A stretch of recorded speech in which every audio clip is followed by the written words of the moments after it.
You made it through your first week of homeschool. Woo! Somebody go hug your mama, go hug your daddy. Just give them a high five. I think they need a pat on the back. So just go give them some celebrations and some love and tell them you did it. Good job. One weekend. Hope you guys are having a good week and you're enjoying your lessons this week. Today we're going to get out of the science book, which I say that you can still use it for this activity, just to help you review. But I really wanted to get into some art. You know, it's Friday. Let's do something fun. So, as you see on the screen, I am looking at a fun little art project. Um, Now, I'm know that we might not have some of these resources at home. We definitely don't want to go out to go get them. Totally understand that. Just think about what you might have lying around and how you might can create this art project. So my idea for today was you guys could create an ecosystem. Just create a piece of art and create an ecosystem.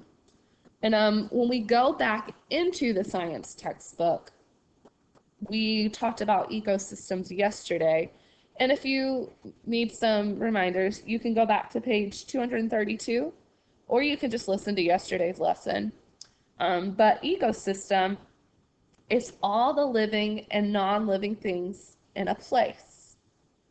So we're going to be looking at the living things in an ecosystem, but also, like the definition says, the non-living things. And those are the things like the dirt, the sand. These were the things that were not living. Now, I had to catch myself because I almost said the grass, but we have to remember that grass is a plant and it is a living thing. So for non-living, again, we're thinking about things like rocks, sand, the soil, these things that are not living in the environment. We also are looking at specific habitats. A habitat is a space where a plant or animal lives. So, for example, a frog, its habitat might be a pond. A whale's habitat would be the ocean. A snake's habitat, depending on what type of snake it is, might live in the desert, or it might live in your backyard. We had a snake in our garage the other day. That wasn't its habitat, but that's where it was. So for habitat, you're literally going to be creating a habitat. So you can choose an animal or animals that might live in the same habitat together, and you're going to create the habitat. So just looking at, I pulled these off the internet. I literally Googled ecosystem home project, and this is what came up. So when I look at this habitat, I notice that part of it is in the water, but also part of it is on land.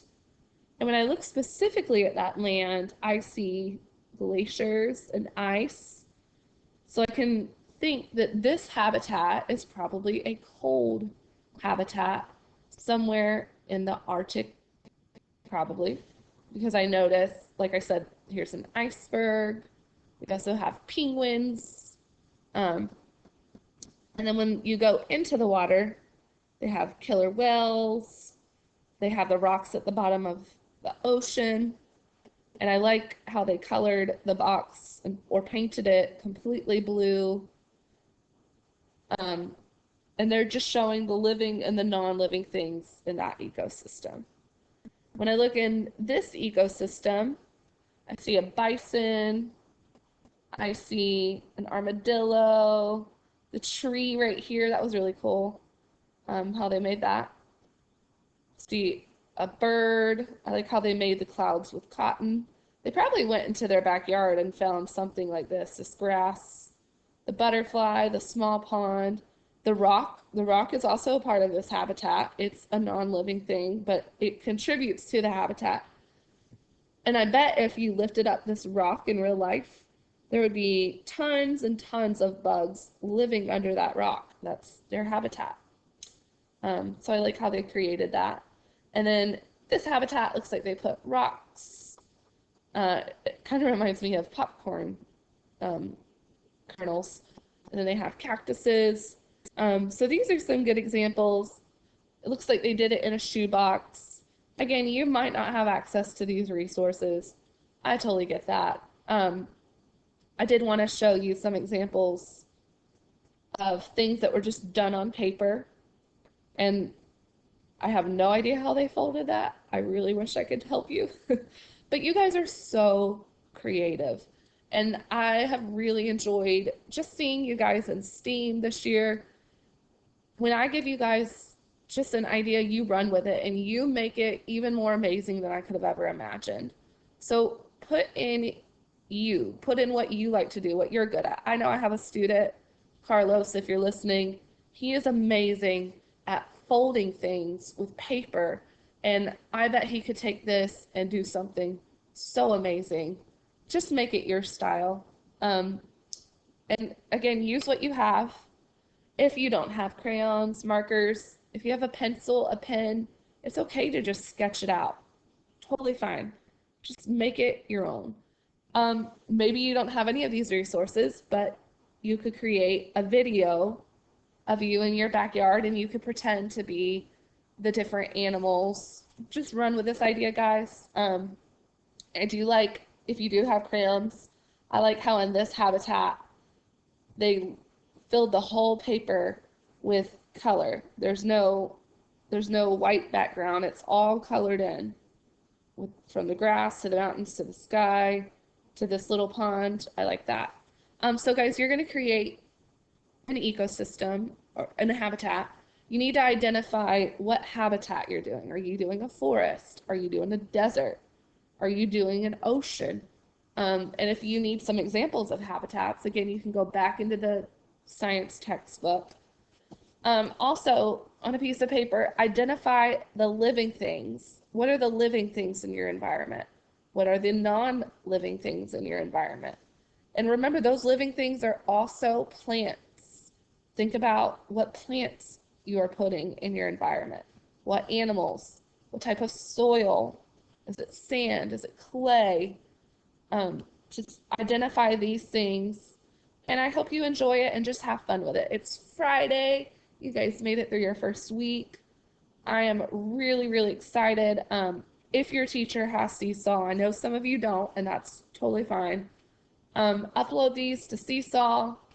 If your parent wants to email a picture of what you did, that would be really cool just to see what you guys did. Again, you don't have to do that, but that would be cool to see. So I hope you guys enjoy this activity. I will type up the directions. If you're like, oh, Ms. Carpenter, I don't have any of these resources, I am going to post some videos today. Just enjoy watching those videos and just doing some more learning with that. Speaking of videos, I really hope you guys watched the wolf video. That was amazing to me, how taking that one animal out of the ecosystem did so much harm, and then adding it back in really brought that ecosystem back to life. So I hope you enjoyed that video. I'm going to be posting some more today, and I will see you guys on Monday. Or I guess not see. I will talk to you guys on Monday. Have a good weekend, guys.